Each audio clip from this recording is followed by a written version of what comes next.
Hola amigos de YouTube, sean bienvenidos a su canal Noticias de Hoy TV. Defensores y detractores de la decisión del gobierno de Donald Trump de eliminar DACA, programa que ampara de la deportación a unos 700,000 jóvenes traídos al país siendo menores, presentaron sus argumentos. Las opiniones están divididas, muchos son las especulaciones sobre qué decidirá el máximo tribunal estadounidense sobre DACA, tras haber escuchado la discusión este martes, en el que ambas partes presentaron los argumentos a favor y en contra de mantener el programa que protege a personas que llegaron indocumentadas a Estados Unidos siendo menores de edad.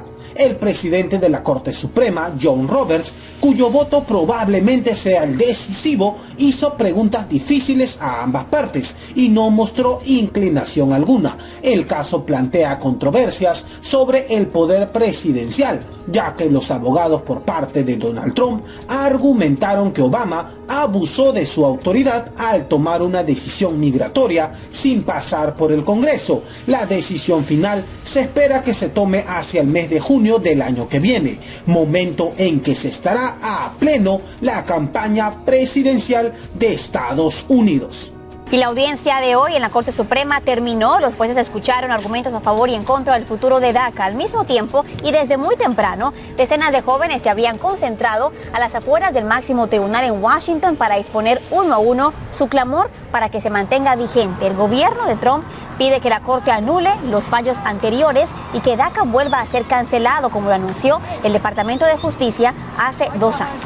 Y precisamente hoy el presidente Trump envió un tuit que provocó diversas reacciones. Vamos a pasar a leerlo. Dice: mucha de la gente de DACA, ya no tan jóvenes, están muy lejos de ser ángeles. Algunos son criminales duros y curtidos. El presidente Obama dijo que no tenía derecho legal a firmar la orden, pero lo hizo de todas maneras. Si la Corte Suprema lo remedia revocándolo, se hará un trato con los demócratas para que se queden. Esto contrasta con ocasiones anteriores donde, por ejemplo, Trump, Carolina, se refería a ellos de manera muy positiva, ¿verdad? Específicamente aquí tenemos en pantalla uno de esos en el cual él decía: alguien realmente quiere echar a jóvenes buenos, educados y exitosos que tienen trabajo, algunos sirviéndose en el ejército, han estado en nuestro país durante muchos años sin culpa propia, traídos por padres a una edad muy jóvenes. Y también contradice directamente las estadísticas que dicen que muchos de estos jóvenes trabajan, el 94% de ellos está trabajando en Estados Unidos. Y fíjate que una de las juezas que más énfasis ha puesto en la defensa de DACA, por supuesto, como era de esperar, era la jueza Sonia Sotomayor, y ha hecho una referencia al sistema actual del presidente Trump. Dice que cómo era posible que el presidente Trump quisiera deportar a más de 700,000 personas, 700,000 soñadores, cuando ni siquiera puede tener la capacidad de deportar a los que ya tienen una orden de deportación en este momento en el país. Y fíjate que el presidente Trump ha dicho que ve en la Corte Suprema un aliado para ponerle fin a DACA. Esta entidad actuará basándose en la Constitución y en la ley. Aquí lo que sabemos de las tendencias de los magistrados: podría calcularse que los conservadores Samuel Alito, Neil Gorsuch y Brett Kavanaugh votarían a favor del gobierno, mientras que Clarence Thomas sería hasta este momento un interrogante. En el ala liberal y más a favor, por supuesto, de los Dreamers, tenemos a los jueces Stephen Breyer, a Ruth Bader Ginsburg, a Sonia Sotomayor y Elena Kagan, y votarían por la continuidad de este programa. Quizá sea el juez conservador, John Roberts, el presidente del máximo tribunal, quien defina la suerte de este programa, pero como ya hemos avanzado, habrá que esperar hasta el año entrante, cuando se conozca esta decisión tan esperada por esos más de 700,000 personas y, por supuesto, de sus familias. Y hay que destacar que buena parte de esos soñadores se han convertido, Borja, en una fuerza de trabajo que contribuye diariamente a la economía de este país. Ailén del Toro nos cuenta más de lo que ellos han logrado en este país con mucho esfuerzo. Adelante, Ailén. Así es, unos 700,000 Dreamers, jóvenes que ingresaron al país antes de cumplir los 16 años, se encuentran protegidos de la deportación gracias a este programa creado por el expresidente Barack Obama el 15 de junio del año 2012. Aunque DACA, digamos que no les da ningún camino para convertirse en residentes o ciudadanos, sí les frena temporalmente sus deportaciones, al permitirles estar legalmente en el país, obtener una licencia de conducir y permiso de trabajo renovable cada cada 2 años. Les cuento que México ocupa el primer lugar de los beneficiados, seguido por Guatemala, El Salvador, Honduras y por último Corea del Sur. Según la encuesta WON, fíjense que el 25% de los soñadores, vamos a poner aquí las cifras para que todos lo recordemos, tiene por lo menos un niño nacido en Estados Unidos, mientras que el 73% al menos un ciudadano estadounidense como miembro de su familia inmediata. Expertos aseguran que los inmigrantes que recibieron protección de DACA fueron capaces de ir más lejos educativa y económicamente que los que no.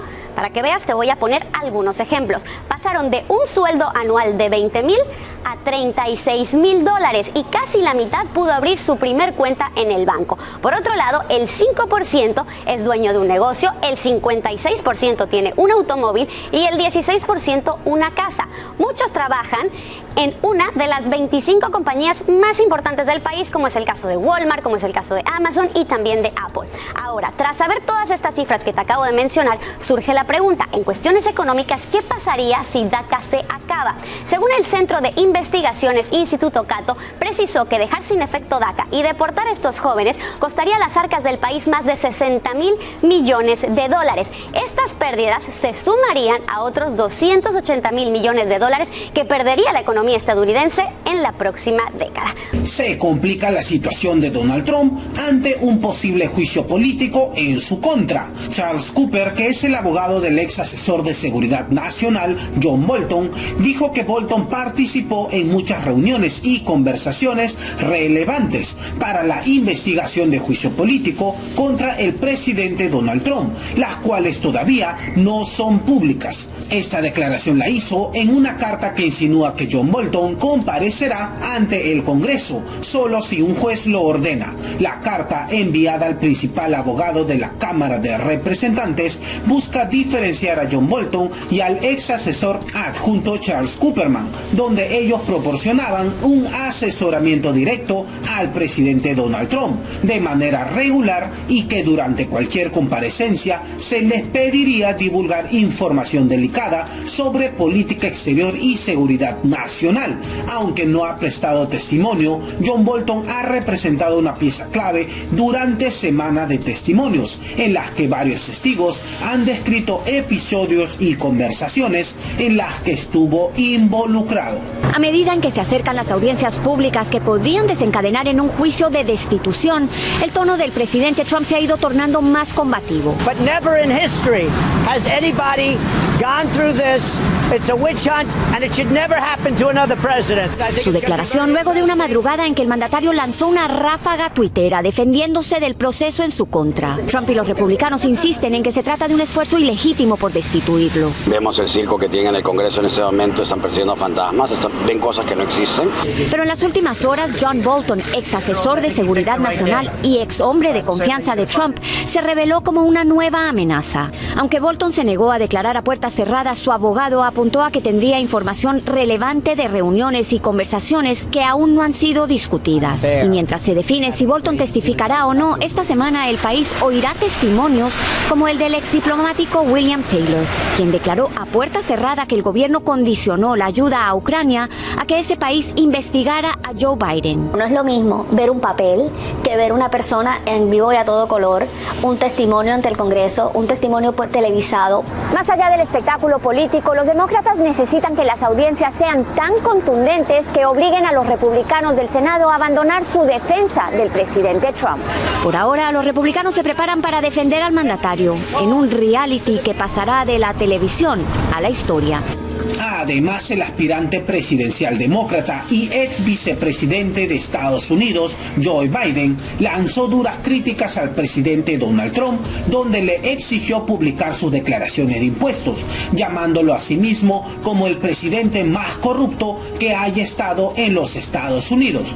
Durante el foro presidencial, Biden también se pronunció sobre el juicio político de Donald Trump, declarando que Donald Trump no tuvo salida y que ya el Senado actuará por su violación a la Constitución americana. No hay ninguna lógica para que esto suceda. Nadie ha sugerido que se hiciera algo inadecuado. Esto es diversión. Esto es Trump 100%. Céntrense en el problema. Tenemos un presidente que es uno de los más corruptos que haya estado en ese despacho. Miren, ¿qué haría Biden? Yo tengo 21 años de declaraciones fiscales publicados. Señor presidente, haga público sus declaraciones. A ver qué me dice de corrupción después de eso. Bueno, la respuesta sencilla es que no hay opción. Tiene que respetar la Constitución. Sí o no resulta que acabe funcionando o no, y al final si debe ser echado o no del despacho Oval, en la realidad hay un caso de que ha violado la Constitución de Estados Unidos de América y pidiendo a otros países que se involucren en nuestra política. Eso es una violación. Tenemos que tratar esa cuestión. Y puede que sí, puede que no. Yo he estado en dos procesos, juicios políticos, y no es algo agradable y ojalá no tuviésemos que pasar por eso. Pero hay que mantener el principio constitucional en vigor. Si resulta que el caso es así de fuerte, que a mí me parece que lo es,